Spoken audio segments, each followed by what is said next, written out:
Visite de Scott Moe à Washington, acte 2. Et nous en sommes au dernier jour de cette mission économique du Premier ministre de la Saskatchewan dans la capitale américaine. Une visite qui, cette fois-ci, prend une tournure plus économique que politique.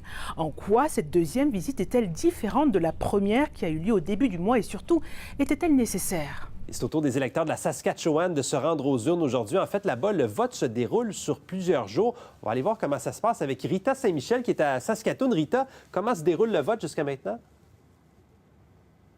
Bonsoir Mathieu, plutôt bien. Écoutez, je me trouve actuellement devant l'un des bureaux de vote que nous avons visités aujourd'hui. Dans l'ensemble, les bureaux de vote à Saskatoon sont assez calmes. Il n'y a pas de longues files d'attente comme vous pouvez le constater. Le parti saskatchewanais, qui est au pouvoir depuis plus de 2 décennies, Mathieu, espère obtenir une 5e majorité consécutive, tandis que le NPD, lui, espère pouvoir former un premier gouvernement depuis 2007 avec à sa tête, et ce serait une première, Mathieu, une femme.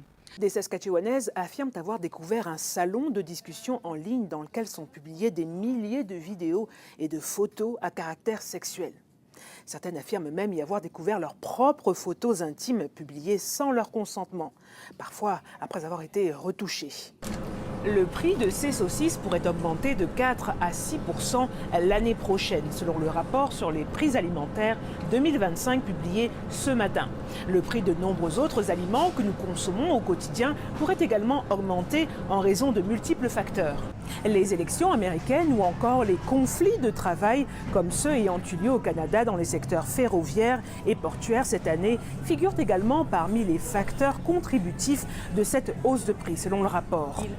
Bonsoir Rita, les électeurs semblent être au rendez-vous aujourd'hui. Bonsoir Zoé, il semblerait effectivement.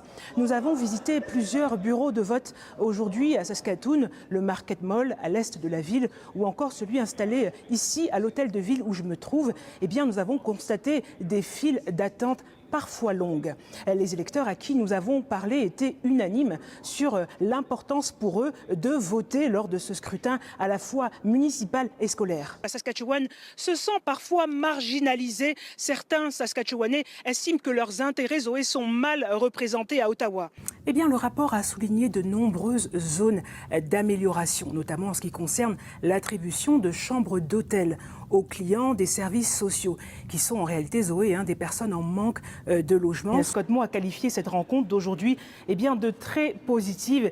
Il faut dire que le Premier ministre de la Saskatchewan était un peu en mission opération séduction face à Mark Carney. La province retient son souffle puisque pour le moment, on vient de l'entendre, le pétrole ne serait pas concerné par les tarifs douaniers, en tout cas pas avant le 18 février prochain. Le temps des signatures à l'encre semble révolu. Désormais, la signature électronique légale et juridiquement contraignante s'impose, parfois même sous des formes inattendues comme les emojis. Le ministre des Services sociaux a déclaré qu'un dispositif sera mis en place pour l'hiver prochain. Le professeur en politique publique Marc-André Pigeon rappelle toutefois que la Saskatchewan tire aussi profit de la fédération. Du côté du syndicat canadien de la fonction publique, le président de la section locale 5430, Bachir Jallow, s'exprime sans détour. Il exige plus d'embauches, une rémunération équitable et de meilleures conditions de travail pour retenir les travailleurs saskatchewanais. Selon l'Agence de la santé publique du Canada, le taux de nouvelles infections au virus responsable du sida dans la province serait même plus de 3 fois supérieur à la moyenne nationale. Rita Saint-Michel est sur place. Rita, les participants se sont vraiment régalés aujourd'hui.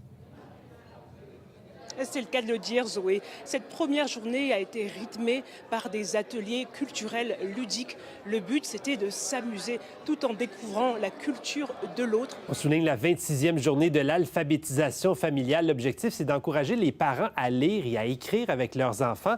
Un défi partout au pays. Rita Saint-Michel est à Saskatoon.